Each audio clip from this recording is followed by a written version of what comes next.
1절 수치를 모르는 백성아 모일지어다 모일지어다. 3절 여호와의 규례를 지키는 세상의 모든 겸손한 자들아 너희는 여호와를 찾으며 공의와 겸손을 구하라. 너희가 혹시 여호와의 분노의 날에 숨김을 얻으리라. 이 시간 우리가 스바냐 2장의 말씀을 함께 살펴볼 수 있기를 원합니다. 우리가 스바냐 1장에 우리가 내용을 살펴봤을 때에 스바냐 1장은 하나님으로부터 심판을 받게 되는 그 심판의 날, 여호와의 날에 대한 그런 이야기를 계속해서 살펴보게 되었습니다. 그런데 우리가 2장을 보면 하나님의 긍휼하심이, 하나님의 은혜가 담겨져 있음을 우리가 볼 수 있게 됩니다. 그래서 2장 1절을 보면 이렇게 시작을 합니다. 수치를 모르는 백성아 모일지어다 모일지어다. 분명히 이 백성은 하나님 앞에 범죄하고 수치를 모르는 그런 백성들인데 하나님은 그들을 향하여 모이라고 얘기를 합니다. 그러면서 왜 모이라고 했는가? 2절을 보면은요, 전에 대한 얘기가 나오는데요. 어떤 전이냐면 명령이 시행되어 날이 겨같이 지나가기 전, 여호와의 진노가 너희에게 내리기 전, 여호와의 분노의 날이 너희에게 이르기 전에 그리할지어다. 그 이야기는 무슨 얘기냐면 곧 하나님이 심판을 내릴 것인데 그 심판이 오기 전에 너희가 얼른 모여야 된다라고 그렇게 말씀하고 있는 것이죠. 그렇다면 우리는 한번 생각해 보아야 됩니다. 왜 하나님은 수치를 모르는 백성에게 모이라고 얘기하고 그리고 그 모이는 시기가 하나님의 심판의 날이 오기 전에 모이라고 하는가? 그 이유가 3절에 기록되어져 있습니다. 3절을 보면은요, 여호와의 규례를 지키는 세상의 모든 겸손한 자들아 너희는 여호와를 찾으며 공의와 겸손을 구하라. 너희가 혹시 여호와의 분노의 날에 숨김을 얻으리라. 하나님이 뭐라고 얘기하냐면은 분노의 날에 숨김을 얻게 된다라고 얘기를 합니다.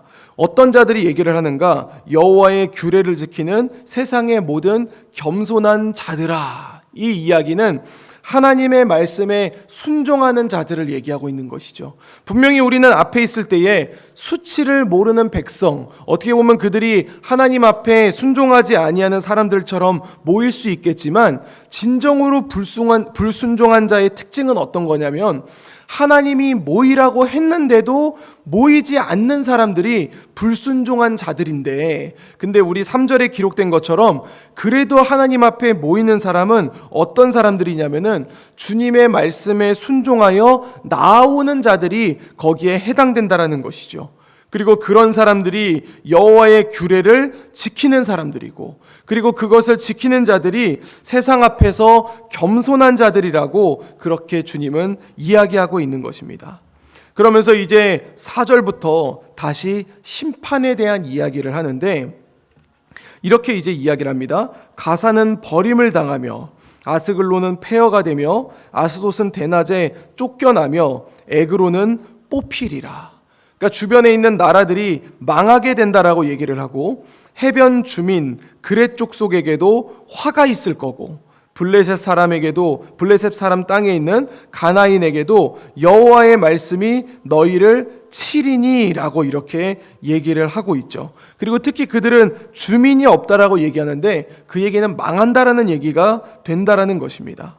그러면서 8절을 보면은 내가 모압의 비방과 암몬 자손이 조롱하는 말을 들었나니 그들이 내 백성을 비방하고 자기들의 경계에 대하여 교만하였느니라.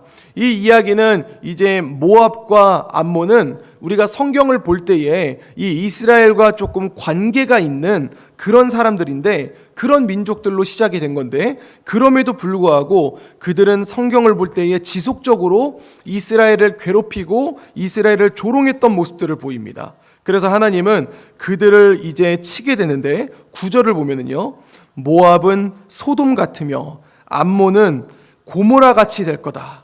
그렇게 이야기하면서 소금 기둥이 될 것이다 라고 하면서 망하게 된다라는 것을 그런 얘기를 주님은 하고 있습니다. 자, 그렇다면은 이들은 어떤 일들을 통해서 이렇게 되는가? 그것은 바로 바벨론을 통하여서 이들이 무너지게 될 것이다라는 것을 얘기하고 있는 것이죠. 그러면서 11절을 보면 여호와가 그들에게 두렵게 되어서 세상의 모든 신을 쇠약하게 하리니 이방의 모든 해변 사람들이 각각 자기 처소에서 여호와께 경배하리라. 우리가 역사적으로 보면은 바벨론으로부터 그들이 심판을 받겠지만 세상에 이제 우리가 더 큰 차원에서 해석을 하면은 하나님의 심판의 날이 임했을 때에 세상이 그것을 알고 하나님께 경배할 수밖에 없다라는 것입니다. 그리고 13절부터 15절을 보면은 이렇게 기록됩니다. 여호와가 북쪽을 향하여 손을 펴서 아수르를 멸하며 니느웨를 황폐하게 하여 사막같이 메마르게 하리니, 그 이야기는 강대국이었던 아수르 그리고 이제 그의 도시였던 니느웨도 주님의 심판 앞에 망하게 된다. 그리고 그들의 특징은 15절을 보면은요, 오직 나만 있고 나 외에는 다른 이가 없다라고, 그렇게 해서 자기만이 진짜 세상의 최고다라고 말했던 그들이 그렇게 교만했었는데 그들이 결국은 모든 사람들이 지나가는 자마다 비웃으며 손을 흔들게 되는 그런 존재가 된다라고 하며 오늘 본문은 마무리가 됩니다. 사랑하는 성도 여러분, 오늘 우리가 이 스바냐 2장을 통해서 우리가 두 가지의 내용을 기억해야 될 줄로 믿습니다. 첫 번째는 하나님은 심판 속에서도 그의 백성들을 구원하고자 하는 사랑이 가득한 우리의 하나님이라는 것을 우리가 잊지 말아야 할 줄로 믿습니다. 주님은 우리 가운데 우리를 불쌍히 여기시고 우리가 죄로 말미암아 하나님과의 관계가 깨졌는데, 그래서 세상 앞에 무너질 수밖에 없었는데 하나님은 그런 우리를 불쌍히 여기셔서 우리가 하나님의 심판의 날에 숨김을 얻을 수 있는, 즉 구원을 얻을 수 있는 그런 은혜를 우리에게 베푸셨다라는 것이죠. 우리가 구약을 보면은 그냥 와서 숨김을 얻으리라 라고 이야기를 하지만 그 이야기는 결국 어떤 걸 얘기하냐면 주님 앞에 회개해야 된다라는 것을 얘기합니다. 하나님 앞에 돌이킬 수 있어야 된다라는 걸 얘기를 하는 거예요. 그러면 이거를 우리 시대에는 뭐로 해석을 할 수가 있는가? 주님이 이 땅 가운데에 주님의 아들이신 예수 그리스도를 보내주시지 않으셨습니까? 그 주님을 믿고 우리가 구원함을 얻는다라는 것은 우리가 예수님을 몰랐을 때는 내 뜻대로 살았지만 우리가 예수님을 만남으로 말미암아 우리의 삶이 회개, 즉 돌이킴으로써 주님 앞에 살아가는 그런 백성이 된다라는 것이죠. 그래서 우리가 그 주님 안에서 은혜를 누릴 수 있고 그 주님 안에서 죄의 문제를 해결받아 우리가 심판을 면하게 되고 구원을 얻게 된다라는 것을 이야기하고 있는 것입니다. 우리는 그 주님 앞에 감사할 수 있어야 되고 그 주님을 찬양할 수 있어야 됩니다. 우리가 때로는 내가 어떻게 했기 때문에 구원을 얻었다, 내가 하나님 나라를 위해서 무언가를 했다, 이렇게 이야기를 했는데 사실 그 부분이 아니라 우리가 주님으로부터 받은 은혜 때문에 우리가 그 은혜에 감사하여 하나님 나라의 일을 감당한다라는 것을 우리가 잊지 말아야 할 줄로 믿습니다. 그게 우리가 해야 되는 사역이고, 그래야 우리 사역에 기쁨이 있고 그 사역으로 말미암아 진정한 하나님 나라가 세워질 수 있다는 것이죠. 만약에 우리가 그렇게 하지 아니하고 나의 의지대로 그리고 내 결심대로 나의 어떤 공으로서 일을 하게 된다라면은 우리는 하나님 나라를 세워가면서 교만하게 될 수밖에 없고 우리는 결국은 세상의 유혹과 세상의 가르침 앞에 무너질 수밖에 없다라는 것은 우리는 기억해야 될 줄로 믿습니다. 그리고 우리가 두 번째로 기억해야 될 것은 무엇이냐면 바로 3절의 이야기인데요. 여호와의 규례를 지키는 세상의 모든 겸손한 자들아, 그리고 너희는 여호와를 찾으며 공의와 겸손을 구하라라고 되어 있는데 우리는 어떻게 살아야 되는가? 여호와의 규례를 지키는, 즉 하나님의 말씀대로 살아가는 그 모습이 우리에게 있어야 된다라는 겁니다. 그래서 첫 번째는 주님의 은혜로 말미암아 우리가 심판을 면하고 구원을 얻었지만 그 은혜를 깨달은 자들은 결국 어떻게 살아가는가? 하나님의 말씀대로 살아가게 된다는 것이죠. 어떤 그냥 내가 지켜야 돼라고 해서 그 규칙으로 지키는 게 아니라 내가 주님의 은혜로 말미암아 주님을 사랑하여서 그 주님의 말씀을 듣고 그 주님의 말씀으로 살아간다는 것. 즉 우리가 하나님의 아들이신 예수 그리스도를 닮아가는 모습으로 우리가 나아가야 된다는 것입니다. 주 안에 사랑하는 성도 여러분, 우리가 계속해서 묵상하고 있는 이 선지서 또 스바냐도 계속해서 하나님의 심판을 이야기하고 있습니다. 또 그리고 특히 우리 스바냐는 종말에 대한 이야기를 하고 있습니다. 우리가 이 이야기를 묵상할 때에 우리가 반드시 놓치지 말아야 될 것은 무엇인가? 그것은 바로 주님의 은혜에 감사할 수 있어야 되고 그 마지막 때에 주님의 말씀으로 살아가는 우리 모두가 되어야 될 줄로 믿습니다. 이 마지막 날에 그렇게 살아갈 수 있는, 또 그렇게 나아갈 수 있는, 그래서 예수 그리스도를 닮아갈 수 있는 우리 재건부평교회 모든 성도님들이 될 수 있기를 우리 주 예수 그리스도 이름으로 간절히 축원드립니다. 기도하겠습니다. 이제 오늘 받은 말씀으로 함께 기도하겠습니다. 심판의 날에도 백성들을 구원하고자 하시는 주님의 마음을 깨닫게 하소서. 우리를 구원하신 주님의 은혜에 감사하며 그 감사로 살아가는 인생이 되게 하소서.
이제 개인의 기도 제목을 가지고 하나님 앞에 기도하시기 바랍니다.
수고하셨습니다.